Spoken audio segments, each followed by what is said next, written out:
बिस्मिल्लाहिर्रहमानिर्रहीम। अस्सलाम वालेकुम नाज़रीन, आप यूट्यूब चैनल देख रहे हैं। मैं इमरान खान हूँ। मुश्तबा खामनाई हैं नए सुप्रीम लीडर ईरान के, उनका भी स्टेटमेंट आया। उन्होंने कहा ईरानी बहरिया दुश्मनों को नई और तल्ख शिकस्त देने के लिए मुकम्मल तैयार है। ईरान की बहरिया दुश्मनों को शिकस्त देगी। ईरानी फ़ौज दीगर मुसल्लह फ़ौज के रुफ़का के शाना बशाना खड़ी है और दो बड़ी फ़ौजों से लड़ रही है। ईरानी फ़ौज ने इनकी कमज़ोरी और ज़िल्लत को दुनिया के सामने बेनकाब कर दिया है। इस्लामी जमहूरिया ईरान की फ़ौज बहादुरी से अपनी ज़मीन, समंदर और परचम का दिफा कर रही है। अब ये अपना दिफा करने के लिए खड़े हैं कि जनाब हम अपना दिफा करेंगे, हम किसी सूरत पीछे नहीं हटेंगे। और वो जो है वो इनको हराने पे बज़िद हैं कि जनाब आप हार तस्लीम करें और वॉर ट्रॉफ़ी हमारे हवाले करें। अब इस लड़ाई में नुकसान पूरी दुनिया का हो रहा है। पाकिस्तान ने अपने तौर पर बड़ी कोशिश की, भाग दौड़ भी की, सऊदी अरब गए, तुर्की गए, मुख्तलिफ जगहों पर कतर गए। पाकिस्तान के वज़ीर आज़म फील्ड मार्शल ने ईरान का दौरा किया उस वक्त जब लड़ाई चल रही है, अभी तो जंगबंदी है फ़िलहाल, और कोशिश की कि कुछ ना कुछ टेबल के ऊपर हासिल किया जाए। तो जो कुछ बारगेन करके, मना के, को तरला मिन्नत, को प्यार मोहब्बत, जो कुछ करके भी सिचुएशन उनके सामने रख के हासिल करने की कोशिश की गई, वो डोनाल्ड ट्रंप ने अपनी हठधर्मी से ऐसा लगता है कि एक मरतबा फिर ज़ाया कर दिया। पाकिस्तान की ना आप एक सिचुएशन को ज़रा समझें, इससे पहले कि आप तनकीद करें ज़्यादा पाकिस्तान के ऊपर, आप एक सिचुएशन को समझें। हमारी मजबूरियाँ हैं, हम सालिस ज़रूर हैं, लेकिन हमारा दोनों फ्रीकैन पे कोई कंट्रोल नहीं है। मुझे आप बताएं ना, अगर आज अमेरिका अटैक शुरू कर देता है तो पाकिस्तान क्या अमेरिका को रोक सकता है? आज इसराइल अटैक शुरू कर देता है तो क्या पाकिस्तान इसराइल को रोक सकता है? आज अगर ईरान वापस अमेरिका को जवाब देना शुरू कर देता है, या वो हमला कर देता है, या कोई बड़ा कदम उठा लेता है, तो क्या हम ईरान को रोक सकते हैं? हमारी सिचुएशन जो है वो एक ऐसे फरीक की है जो दोनों को सहूलतकारी दे सकता है। हम दोनों को ये कह सकते हैं जनाब आप बैठ जाएं, हम दोनों को बिठा सकते हैं, नतीजे पर उन्होंने खुद ही पहुंचना है। और इस वक्त दोनों को जो है वो फेस सेविंग की ज़रूरत है, ख़ासतौर पे अमेरिका को।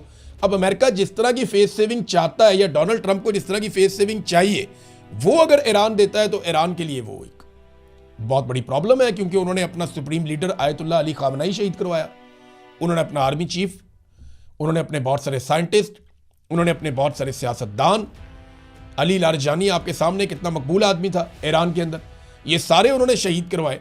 और उनके वहाँ पे छोटी छोटी मेनाब स्कूल की बच्चियाँ शहीद हुई इस लड़ाई में, तो उनके लिए भी प्रॉब्लम बहुत बड़ा है। तो ये लॉक लगा रहेगा।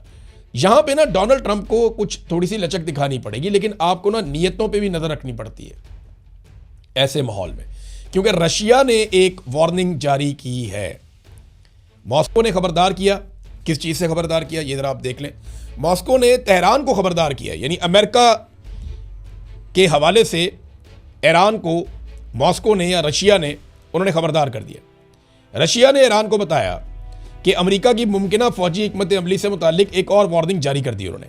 जो दावा है वो ये है कि पेंटागन खित्ते में अपनी फौजी मौजूदगी तेज़ी से बढ़ा रहा है, जिसमें हज़ारों अहलकार, फ़िज़ाई असासे और बहरी जंगी जहाज़ शामिल हैं।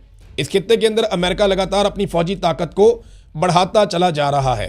इस सारी नकलो हरकत का वक्त खित्ते में बढ़ती हुई कशीदगी और जंगबंदी की मुद्दत के खात्मे के साथ जुड़ा हुआ है, जिससे सूरत-ए-हाल मज़ीद हसास हो गई है। ट्रंप ने यह कहा भी है कि हो सकता है कि वो जंगबंदी में तोसी ना करे। अब इस वक्त एक और इतला ये पहुंची है कि जो रेड सी है, ये आप मैप देखते रहते हैं अक्सर, मैं आपको दिखाता हूँ, रेड सी से पीछे चले गए थे अमेरिका के जंगी बेड़े और वो मेडिटेरेनियन सी के अंदर चले गए थे। अब रेड सी के हवाले से या बहरा अहमर के हवाले से ये खबर आई है कि यूएसएस जेराल्ड आर फोर्ड, ये बहरी बेड़ा है अमेरिका का, ये 2 डिस्ट्रॉयर्स के साथ बहरा अहमर में दाखिल हो गया है। और ये खबर दी है एसोसिएटेड प्रेस ने। तो ये बात आप अपने जहन में रखें कि एसोसिएटेड प्रेस जो एक बड़ा खबर रसां इदारा है, उसने इस बात को कंफर्म किया है कि अमरीकी बहरी बेड़े जो पहले पीछे हट गए थे और वो अब वापस दाखिल हो गए हैं बहरा अहमर में। तो ऐसा लगता है जितनी तेज़ी से अमेरिका ने यहाँ पे अपनी दिफाई कुव्वत को बढ़ाया है इस रीजन में, बहुत सारे इलाकों से, बहुत सारे एरिया से, हत्ता कि जनूबी कोरिया से भी, हत्ता कि यूरोप से भी, बहुत सारे एरिया से अमेरिका अपनी फ़ौज निकाल कर वो इस खित्ते में पहुंचा रहा है। इतनी बड़ी फौजी ताकत इकट्ठी करने का मतलब क्या है? एक तरफ मुज़ाकरात चल रहे हैं और एक तरफ फौजी ताकत इकट्ठी की जा रही है।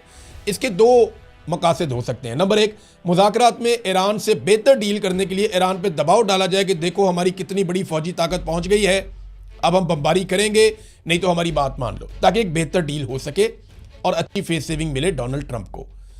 अच्छा, अगर ये नहीं होता, मुज़ाकरात कामयाब नहीं होते, फ़र्ज़ करें किसी नतीजे पे नहीं पहुंचते, तो यही फ़ौजी ताकत क्या ईरान के ख़िलाफ़ इस्तेमाल की जा सकती है? बिल्कुल की जा सकती है। इसका रद्द-ए-अमल क्या होगा? मेरे ख्याल में रद्द-ए-अमल उससे मुख्तलिफ नहीं होगा जैसा रद्द-ए-अमल हमने पहले देखा था। अब आ जाए नाज़रीन, अडयाला जेल में क्या हुआ। बहुत सारी और चीज़ें हैं, वो भी आपके साथ शेयर करूँगा नेक्स्ट व्लॉग में, लेकिन अभी अडयाला जेल क्योंकि लोग पूछते रहते हैं, तो ये जो बुशरा बीबी की फैमिली गई थी मिलने के लिए बुशरा बीबी से, तो कुछ हकायक मैं आपके सामने रख देता हूँ कि बुशरा बीबी को जब उनकी आंख की सर्जरी की गई तो मुबैना तौर पे उन्हें पूरी रात अस्पताल के अंदर ही रखा गया।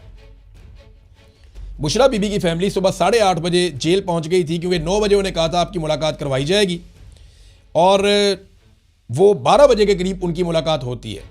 बुशरा बीबी जब उनसे मिलती हैं तो वो पूछती हैं कि आप लोग कब आए, तो वो बताते हैं हम सुबह 9 बजे आए। तो बुशरा बीबी उन्हें बताती हैं कि मुझे तो अभी सीधा अस्पताल से लेकर आ रहे हैं। यानी बुशरा बीबी को अस्पताल में जब उनकी आंख की सर्जरी की गई तो उनकी आंख के ऊपर एक पट्टी बांध दी गई थी।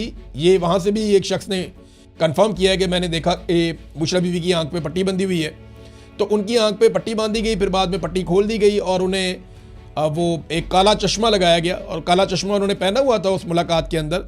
और उन्होंने अपनी फैमिली को बताया कि इमरान खान की हालत बहुत ख़राब है, उनकी आंख बिल्कुल ठीक नहीं हुई, वो वैसे मजबूत हैं, वो डटकर मौजूद हैं, उनकी सेहत भी बाकी ठीक है, लेकिन हमारी आंख के साथ क्या हो रहा है हमें समझ नहीं आ रही।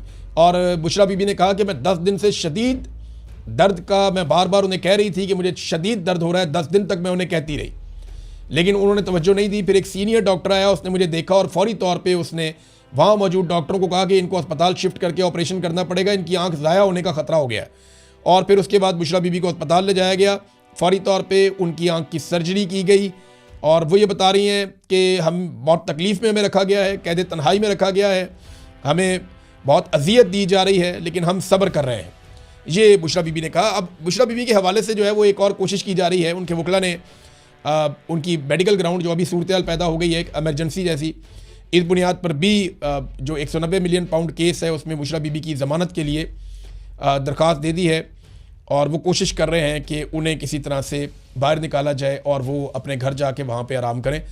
अब हालात ऐसे हैं नाज़रीन, केसों के अंदर क्या है वो आप भी जानते हैं, मैं भी जानता हूँ, सब जानते हैं, केस बनाने वाले भी जानते हैं ये केस क्या है, इनकी औकात क्या है।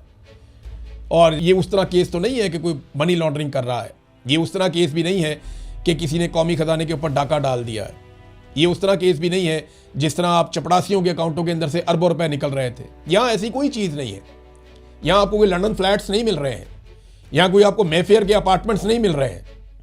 ये वो केसेस नहीं है जिनके अंदर किक बैक्स और ये वो सारी चीज़ें। ये सिर्फ एक यूनिवर्सिटी बनी हुई है, अल-कादर यूनिवर्सिटी, और उसके लिए जो है वो एक फ़ंड है और उसके अंदर वो भाग दौड़ कर रहे हैं, मिल कुछ भी नहीं रहा, एक जाली केस है। और इमरान खान के वकला बार बार ये कहते हैं कि जब भी ये केस आएगा मेरिट के ऊपर, ये हम 10 मिनट में उड़ा देंगे। मुझे अच्छी तरह याद है फ़ौज ने सबसे पहले इमरान खान पे ये केस बनाया था, लेकिन किसी के पास भी 4-5 सवालों के जवाब उस दिन भी नहीं थे, और उन सवालों के जवाब आज भी नहीं है।